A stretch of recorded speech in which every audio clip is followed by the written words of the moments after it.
PowerPoint presentation. Not going to do it to you. I'm going to give you something other than a PowerPoint presentation. I'm going to sing.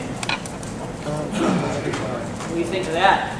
And I'm going to sing the Beverly Hillbillies theme song. Ed Klumpp.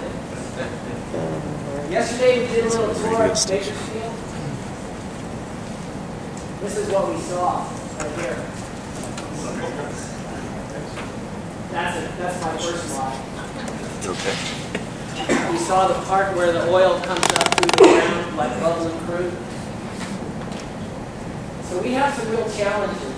And the first part that I'm going to tell you about is we looked at how we're going to break up California into manageable areas, regions that landholders can use to bring in resources.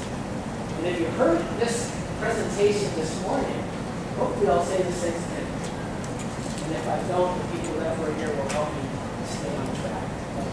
What I'm going to do is I'm going to ask Greg to drive, and we're going to walk through a couple maps that the team looked at to try to, like I said, number one, break the state up into some areas, sizable areas. Number two was, let me get my notes out here real quick here. We have to consider emergency response. So we looked at local government maps, and I'll go over a couple of those that we looked at. And the third one is, our mission is all about water, oil spill response to water. So we looked at some hydrological region maps. So the first map that we're going to look at is the existing area contingency plan areas that were set up for the marine side. They're coastal. They're committees that are put together, federal and state participate as chair and co-chair, and they're really great documents for response. They look like that. They don't do a really great job. Where's my laser? Oh, there it is. Ask for a laser pointer. This is the laser one. It's ultra bright 635. Look at this thing. This will just tear your eyes out. But wait. But wait for it. Woo! Huh? That's killer, ain't it? Sacramento had this really bright green one. So the team said, well, why don't we just draw lines like straight across? Right? Wouldn't that might be an idea in order to break California up, Big areas. We already have the ACPs. We have some GRPs already established in some areas over here, and we'll show you those. They're not. Oh, they're on the back map, the wall over there. On that map, they're in red. Truckee and other GRPs already set up. We'll talk a little bit more about those. So this is IRMA. And what does that stand for? Environmental Response Management Application.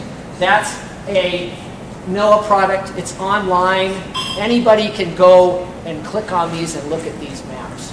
And there might be other maps out there that we didn't look at, but these are just some examples that the team looked at for these scoping sessions on how to break California out. So then we looked at, because of production facilities in Bakersfield, we looked at the Dogger districts. Right? I think Dogger has 5 districts or 7 districts.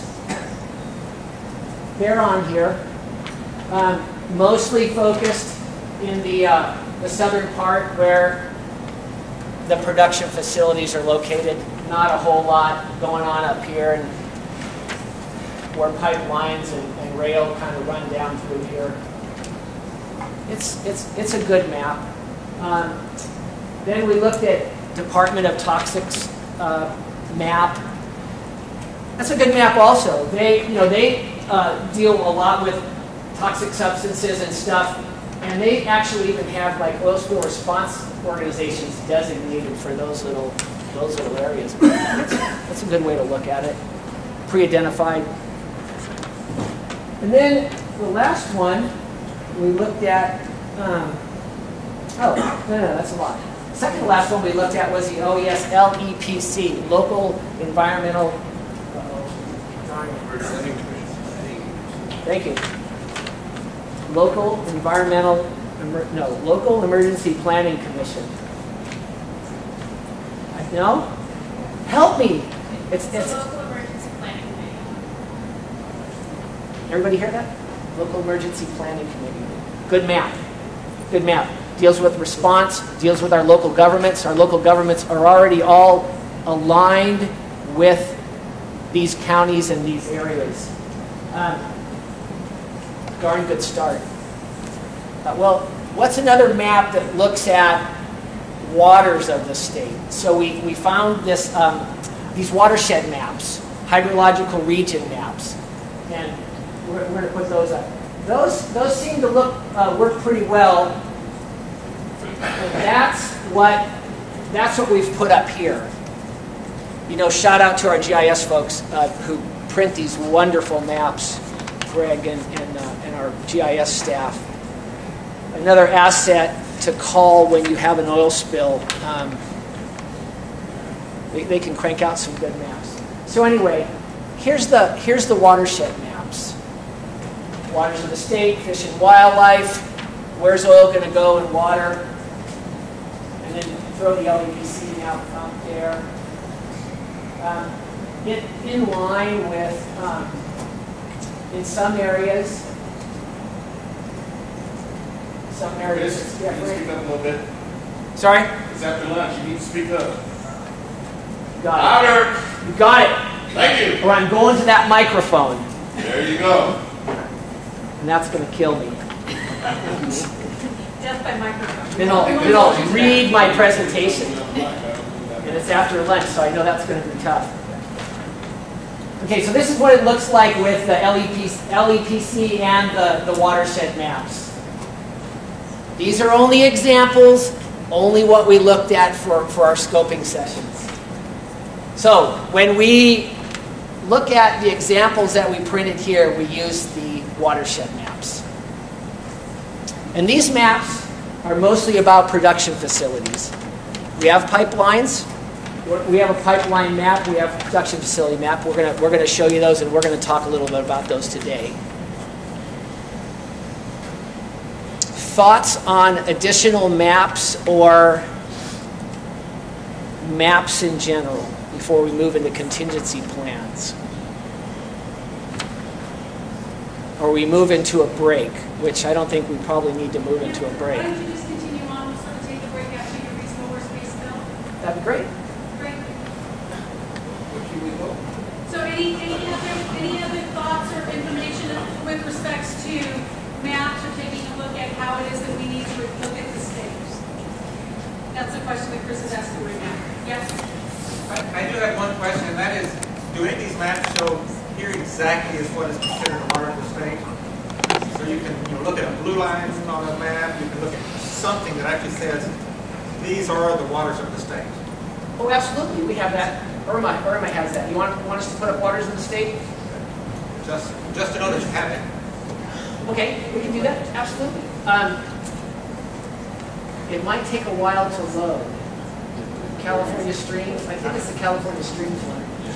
So I just want to clarify, are you asking that for purposes of our requirements and however those requirements look, that it would be helpful for industry to have some kind of determination of what we are considering waters in the state? Absolutely. Okay. If we're going to talk about a definition, right. So we'll show you a picture. Perfect. That's part of my PowerPoint presentation. And this is a big file, so it's going to load over time, and depending on internet speed and all that, it may be tomorrow. So. Okay, well, let's let this load. Or not. Whoa. That's not it.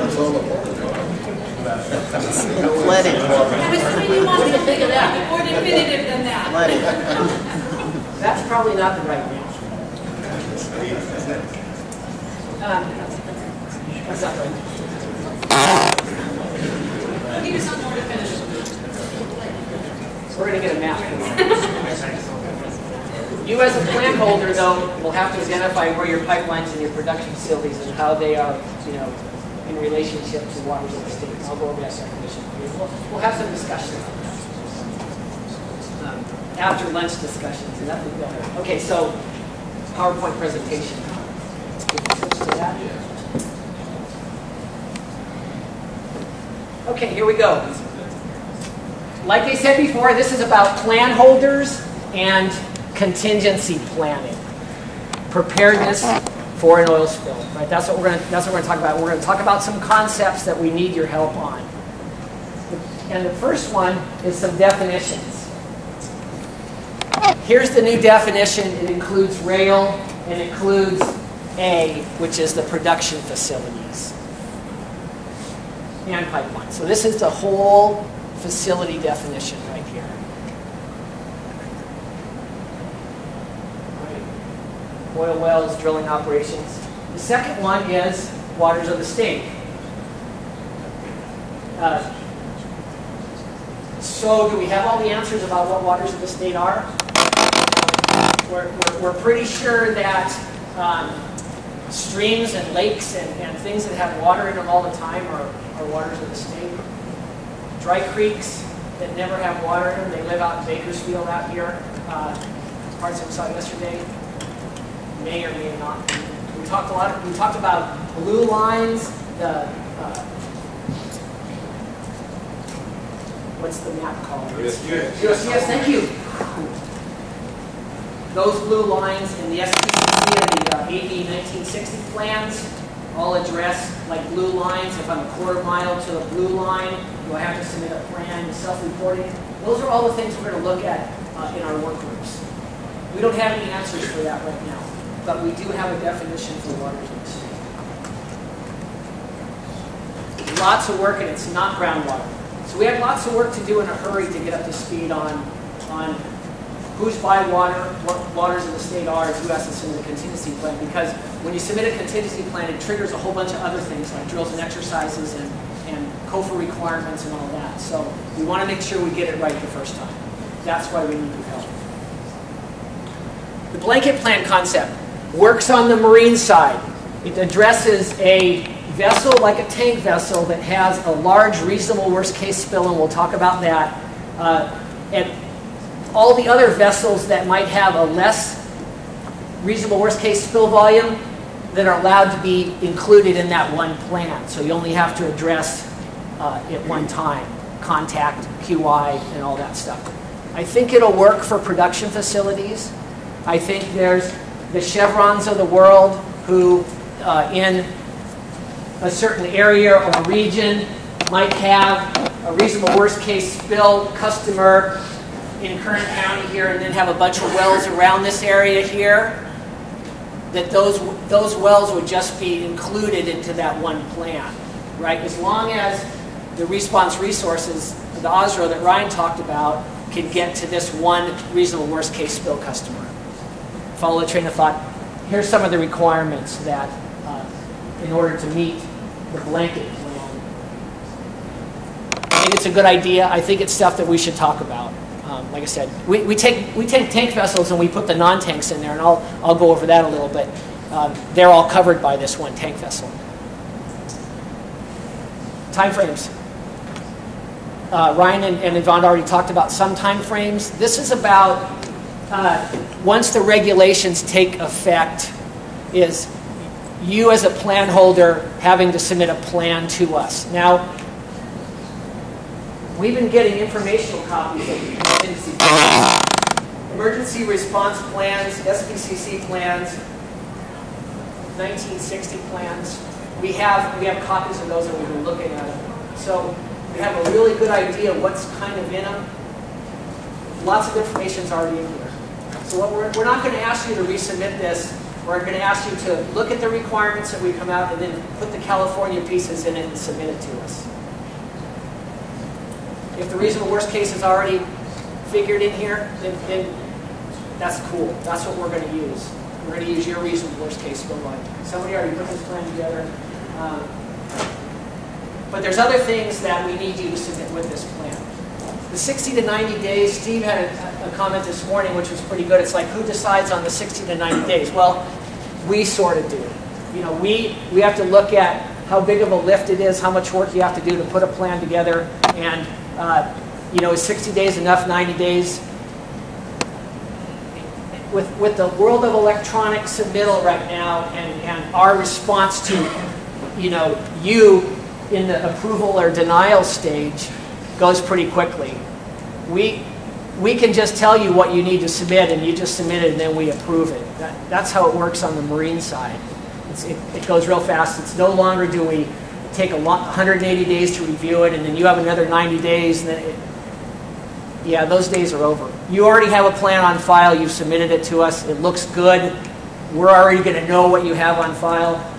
This should go relatively fast. But just know that there are some, in the contingency plan world, there are some submittal timeframes. Chris, before you leave that slide, it just occurred to me on your regulations, like you currently got on the marine side, you got marine facilities, tank vessels, non-tank vessel plans. Right. Are you going to create another section of your regulations for inland operations, or how do you envision that working out? Did everybody hear Steve's question?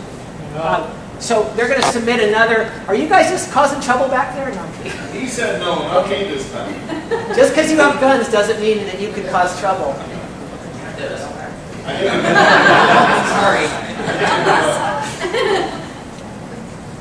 Steve said, are we going to create a whole other set of regulations separate from the marine and the tank vessel and the non-tank? Rail, we actually, or the concept is to carve out a whole separate number, like 828 or whatever. I mean, with the pipeline and production facilities, there's so many similarities that I think we can cut and paste a lot of the stuff already over. I think, or just add statewide or inland to whatever the facility regulation already says. That's a Title 14, Section 817.02 and 03. That's our facility regulations. That might be the simplest way to go about that. We haven't really made any decisions because it's only been a month. We'd like to think that we're going to take the existing marine contingency plans and take out a lot of the unnecessary things that were created a long time ago that probably don't make a whole lot of sense in the production facility world. So we'd like to streamline the contingency plans, sort of like Dogger did with the 1960. Create a template, make it a streamlined plan, make the regulations streamlined to where if you already submitted, great. Here's the appendix to it. Here's the California appendix to it. So that's a long answer to. I think it's going to vary on what we're actually looking at. I think the work groups will say, look, this works for us over here. But I think this is a good time to look at the regulations and take out a lot of stuff that's not relevant. And we can do that in the emergency reg package, right, Brian? As long as it's addressed in the bill. If it's addressed in the bill, yes. If it's not to implement this bill, there'll be a different reg package. Right. The example of what you take out. Well, the example of what we take out is, it came up this morning, is the persistence and the emulsification factors. To try to get to the reasonable worst case spill volume, you have to do all these math problems, and I don't like math. Got a D in algebra too. A lot of you guys are a tough bunch. I'll read a PowerPoint presentation if you want. That's, I can go there. Yeah, we plan contents. Persistence and emulsification is an example of that, and taking out a lot of the redundancy that we already have. Ryan talked about this already. There's really there's not a lot up here. We're going to talk about most of these again, so I'm not going to really. This is just the big ticket items that we're going to have to address in a contingency plan. You know what we didn't say about these presentations being made available, the last one online, and I think we're gonna make these and our notes. Thank you, Chris. So if Yvonne doesn't say that, I'll say it out loud. Yep. So we'll talk a little bit more about this. Here we go. Here comes the fun part. The reasonable worst case spill volumes. Concepts. Keep in mind concepts, because I've stood in front of some pretty angry crowds. Take it. Production facilities. Why do we have a reasonable worst case spill volume?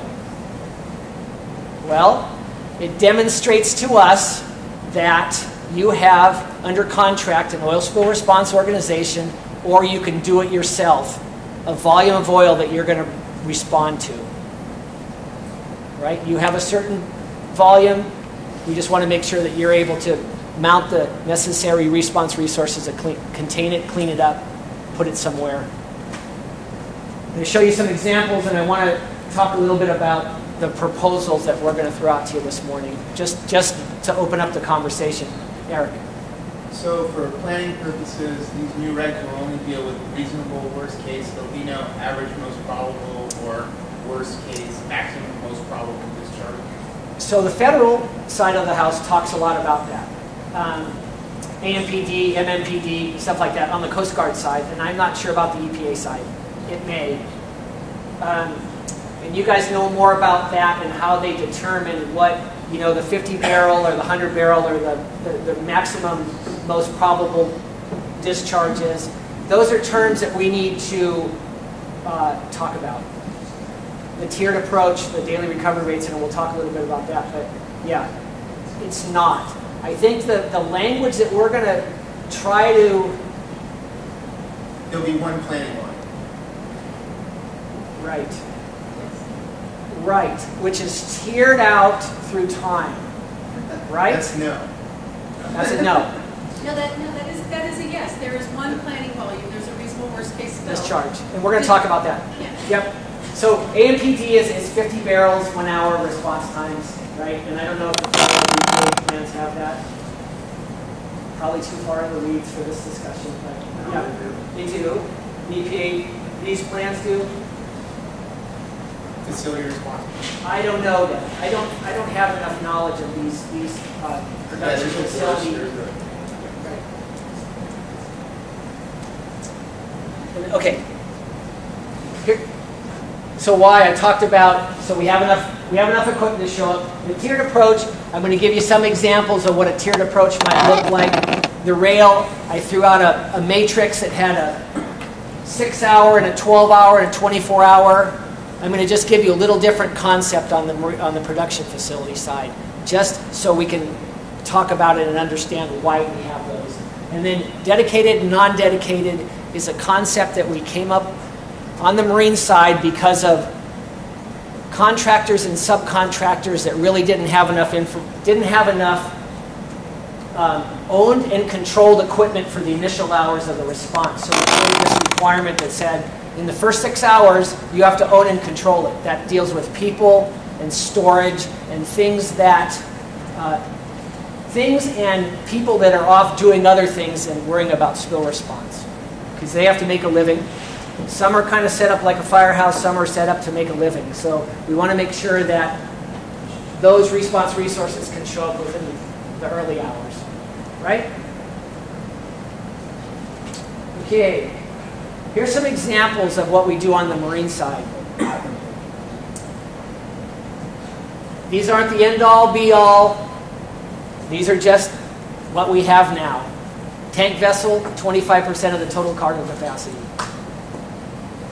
Non-tanks, because they don't have cargo, they have fuel, is the largest single fuel tank. And the pipeline one, I don't think we're going to change. It's just a concept. How do you get the reasonable worst case spill for a pipeline? And for that matter, a production facility? We'll talk about that today. Okay, this is right out of this one right here is right out of the regulations. This one right here, right out of Title 14. But it's an example of how we figured them on the marine side. So here's a starting point to figure out a reasonable worst case spill volume for a production facility. Is it 2 times the daily production activity? I don't know. Is it 3 times? Is it already figured out? Do you guys already know that it's figured out? And whatever it's figured out in these plans right here?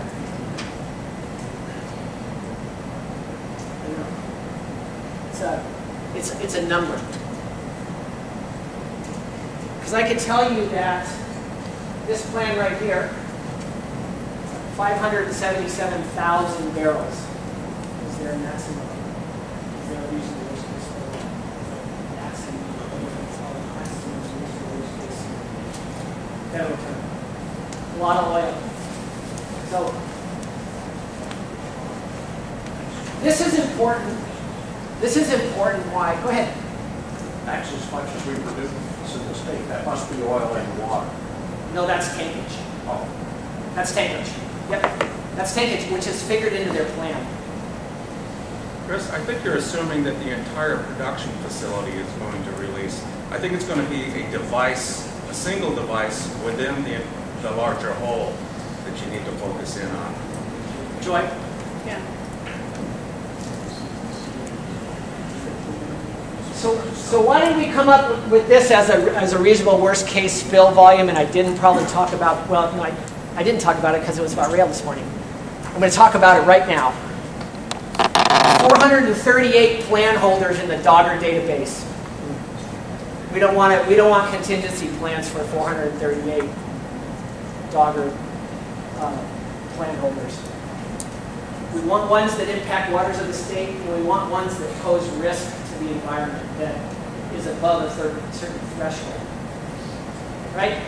If you pump half a barrel a day and you're 5 miles from water, you don't want to plan for it. So what we looked at was trying to reduce that number down to a manageable number. And what we came up with was 5 barrels or more produced a day. Conceptually. That's 97% of the very same number of Dogger agents that we use. Great. You're not cutting it by very much. Maybe we needed, well, they cut it in half actually. They did cut the number of operators in half. It went from 400 to 209. And we put the reasonable worst case. This map right here has all of the reasonable worst case customers on it, and you can see where they're pretty much all. There's other factors involved. Sir? So there's other factors. Just not cut bartenders. Absolutely. Yes, sir. Agreed. We need to take those into consideration when we write these emergency rate packages on where we want to draw that exemption line. Because like I said, Bud's pumping service is going to still have COFR and drill requirements. And what we really need to do is look at Chevron versus Bud's and where they're located. And that's going to be a huge lift for us. Because we don't want to put Bud's out of business, right? The mom and pop guys, big government coming in and requiring lots of regulations. They already submitted an SPCC plan, self-reporting, and a 1960 plan. So that's what we did. Now this reasonable worst case, there's a map of the bulk. We think the bulk of our work is going to be in this area right here. We don't know. It was just a first cut. The law passed. We said, whoa, what can we do? Where can we draw that line? I think there's a bale. Where'd that come from?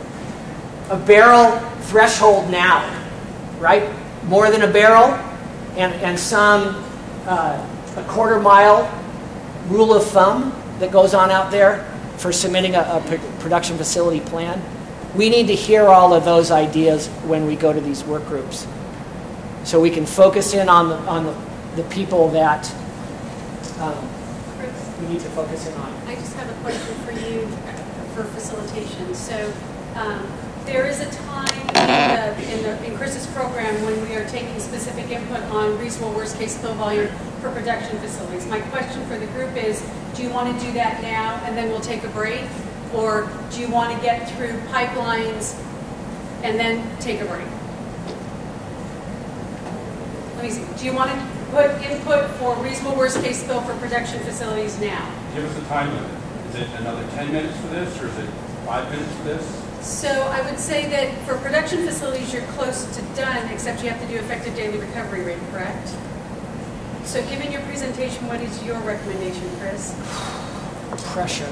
So I would say that the next step is to then take a look at the equipment that you will need to bring via different areas to address this reasonable worst case. So if you want to comment on reasonable worst case, my suggestion would be to do it now, and then we'll just move We're on a on roll. stepwise. Let's do it. So reasonable worst case spill. Just the concepts that Chris threw up having to do with production facility. We heard that there are more factors. Would you like to provide more input on what some of those factors might be? I represent most of the mom-and-pop operators. Okay. I'm concerned with that. A lot of the operators I represent, they might have 2 or 3 leases, but they're not together, not continuing.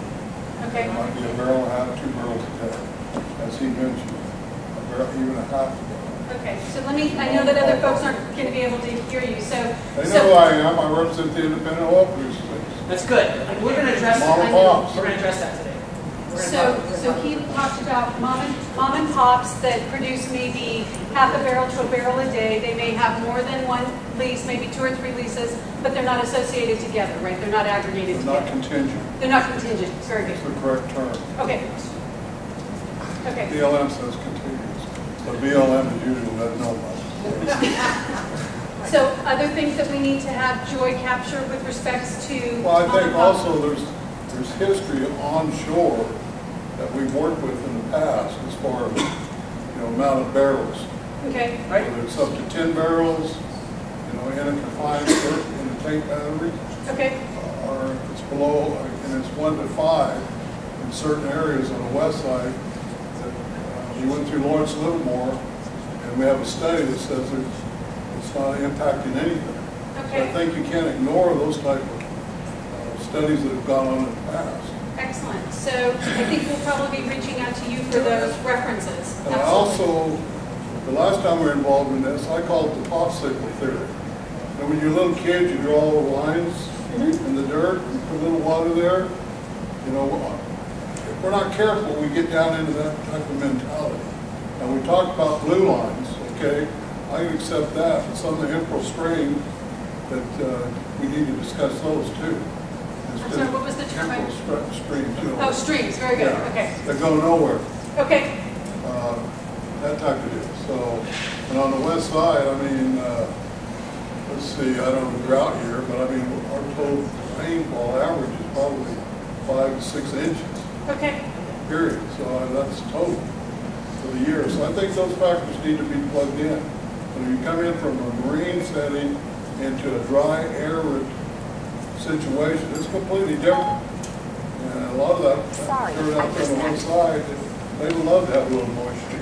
Yeah. That type of deal. So I think there's other factors, and I'll be willing to dig out some of the studies that we've done. Not we, but as Right. in Lawrence Livermore, that was actually done through the auspice, I think, DOE was involved in it. Regional Water Control Board was involved in it. So it wasn't just an oil industry study. Excellent. We would very much benefit from all that Along with information. road mix too, because the last time I went through this, but we also worked on that very hard to make sure that we can still mix roads on our property. Okay. Okay? Very good. Please. Question is to how you're defining the facility. Because some regulations define the facility as being an individual producing well, others will define it as being the tankage facility. And some of these fields and wells may cover a distance of 1 mile. You may have one well that is next to a blue line, and yet all of the other wells and production elements are outside of that. And would that encumber the entire operation or just that one well? It may be that the operator would decide, in light of the risk and the additional cost, that he just wants to abandon that well. Perfect.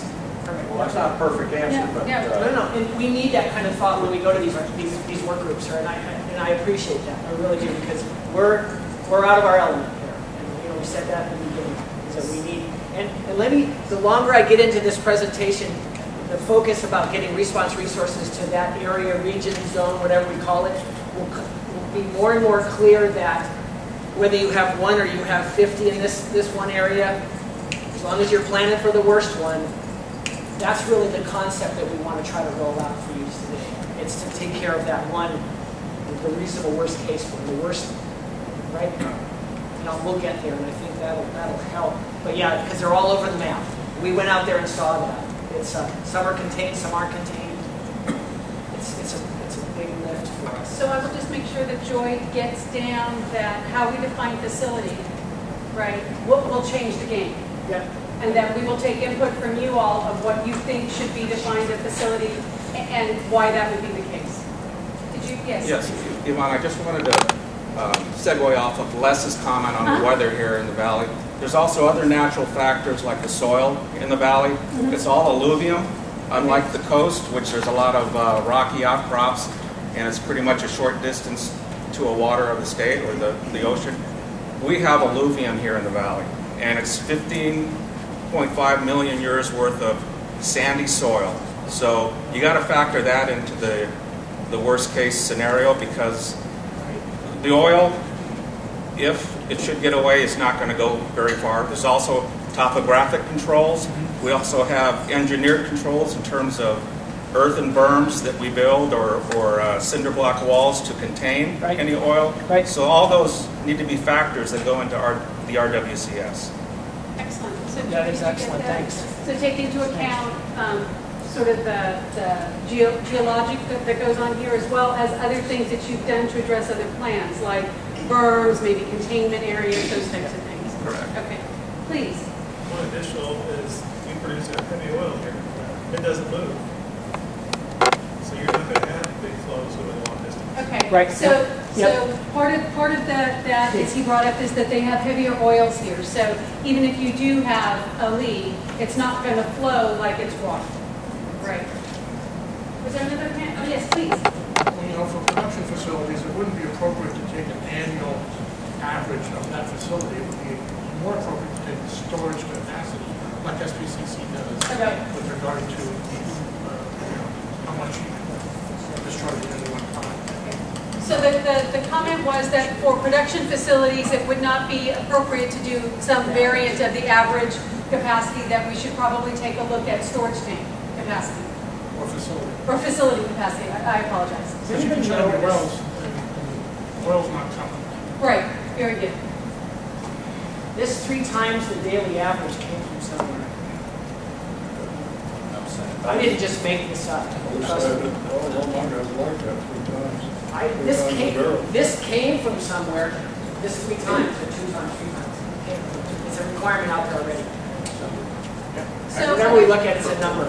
So other, Also yes, remind please. that the AB 1960 plans are by field. Or by Field. field. Yep. By field. So, Okay. So if you're an operator with numerous facilities in one field, you prepare an AB 1960 plan for the entirety For the of that entire field. field. It simply define or describe whatever leases that you operate, and then presumably you would then go to the facility, named facility, inside that field-wide plan that represents your reasonable worst-case spill, and all the rest of them would be subordinate, with the assumption being that if you can respond to the biggest, you can respond to the Right.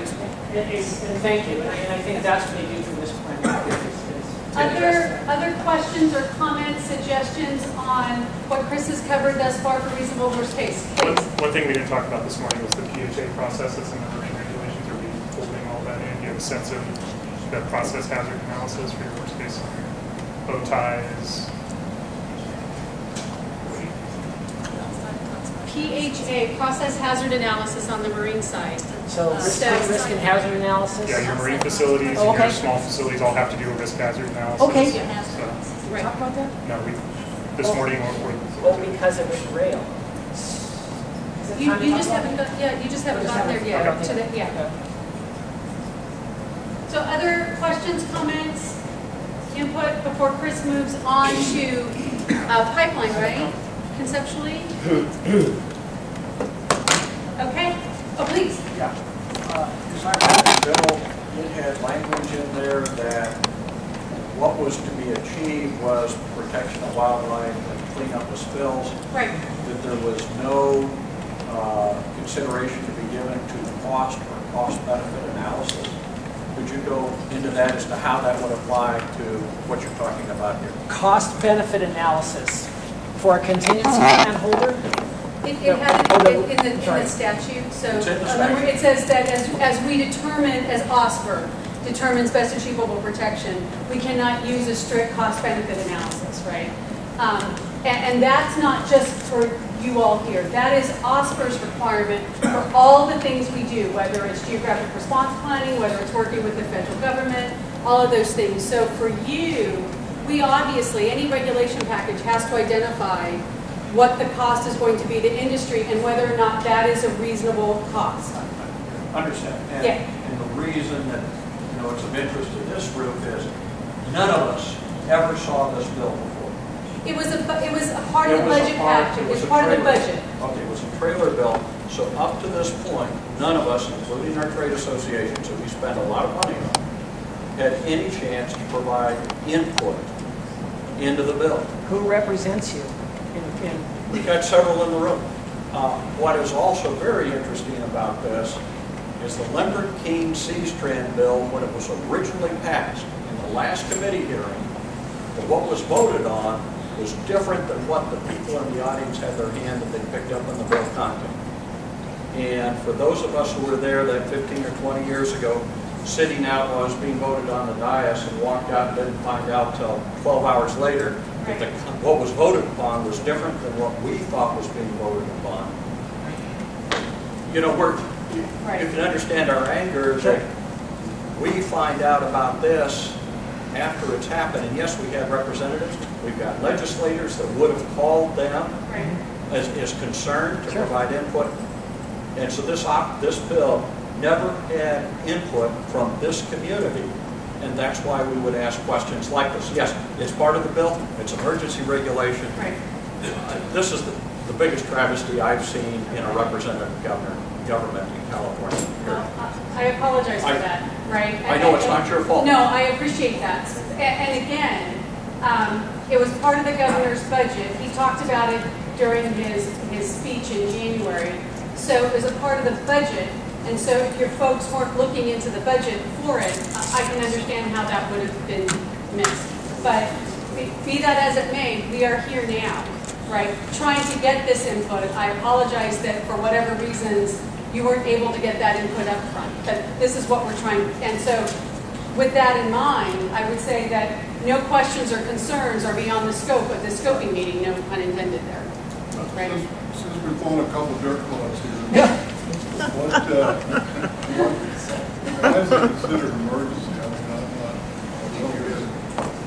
I don't understand why it's considered. Well, rail, right? Rail, crashing and burning and fire and explosions and you dying. But I'm talking about me. We understand. We're talking about you too. too. Together in the statute, right? So other. And I really hope that we will be able to sort of lean on you all and the people in your community as we start moving beyond this, right? Getting to the regulations, getting to those work groups. So other issues having to do with reasonable worst case before Chris moves on? And then after, I think, effective daily recovery rate, we'll take a break. Okay. Pipelines. Talk about pipelines. Figuring out the reasonable worst case bill for a pipeline is, like I said, a math problem. If it doesn't work for the inland side, there's only like 14 to 16 new pipeline plan holders that don't already have a plan on file with OSPR. They already do the drills and exercises. They already know what to kind of expect. They're inland, and I don't think that this existing formula to figure out a reasonable worst case discharge is a good start. It's worked on the marine side. It might not be on the inland, but the bottom line, it has to do with well, there's lots of regulations already out there about the size of the line and how that affects it. So we need to look at those. Totally not up to speed on all those regulations, but this figuring out the line flow and the shutdown time and all that might not be where we need to be, but it's a start. I mean, it's pretty confusing. You've got the fire marshal here. I mean, if it's leaving our property, there's a different deal when it's on our property. And then, of course, my next question would be, when I read through the regs, whatever that, I don't think that thing is, but anyway. Yeah, I never did see anything about a 1-inch pipeline. So I don't even know what the size of this pipeline is. It talks about that though. So, That's it. So, Chris, can you repeat the comment? Because I don't think people in the back have heard. you want to speak up or you want me to? So I think your concern had to do with different sized pipelines, requirements on your land versus when the requirements Once go to it leaves your someplace else. facility, Yeah. Well, that's part of it. But I said the state farm marshal's here, so we have certain rules with him. We have certain rules with the division of oil and gas. Then it gets down to the nominal size of the pipeline. What is it? I mean, is it 6-inch, 4-inch, 2-inch? You know, O-inch, O-long, whatever they call it, ocean. I've got 1/4 inch. I told people, no, that's a meter run, so leave it alone. But that's how ridiculous this could get. Okay. But I didn't see anything in the regulation that zeroed out any pipeline size. I didn't see it. So maybe that's something a we can look comment. at. Pipeline. Pipeline size, and whether or not that's a cut. That's what we're talking about. Yeah, Regulations. flow volumes and barrels per hour and shutdown times and all that. Quite different from a facility or a pipeline that's right there 24/7. They're right there versus out in the field, West Bakersfield. So yeah, so there's some issues with that. Like I said, that's only a starting point for our work groups. And there's the pipeline. And what the regulation says is, or foreseeable discharge from the line section. That might be simpler, but it's barrels per hour, flow time, drainage line, shutdown time. It goes on and on and on.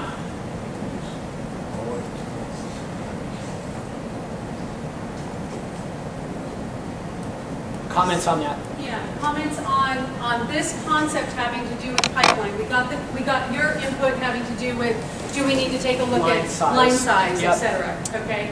So basically, as Chris said, this is a bit of a word problem, right? It's how much line, maximum flow, shutdown time, or the largest foreseeable discharge for the line section.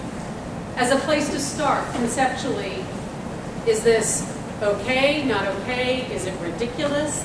I mean, these are the questions that we would like to get back from you. Please, did you have, yes? I guess the only differentiation or there's discussion, if there is any, between pipeline, such as the state fire marshal would identify, or flow lines or production gathering lines. Right. Which the Division of Oil and Gas in the 1960 regulations defined to be any line that was 1 inch or larger. Okay. Which actually they ran That's into where a I saw problem that. on their production facilities because they finally had to admit that no one could keep track of all that. Okay. So we're back down to line size. we're back down to line size, Okay. but also what the purpose of the line is. Okay, so line size and purpose of the line. Please. Chris, you said earlier, I believe, that the concept associated with pipelines would only add 12 or 14 New facilities. landholders. So I have to believe that you're saying commercial intrastate pipeline operator. Exactly, that's what I'm Okay, saying. Yes, yes, sir. rather than in-field or inter-field piping operated by upstream. Oh, that's so beautiful. I hope I can remember that for LA.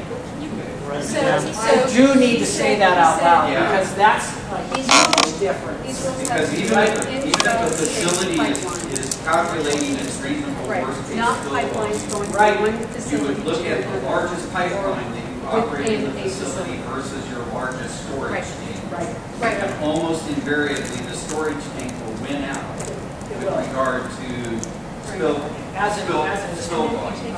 Right. And then you just say, okay, if I can respond to the spill from my largest tank, of whatever volume that is, All that pipeline is. all of that pipeline is subordinate again, and presumably I can cover. That's wonderful. And I made sure that Joy got this. Okay.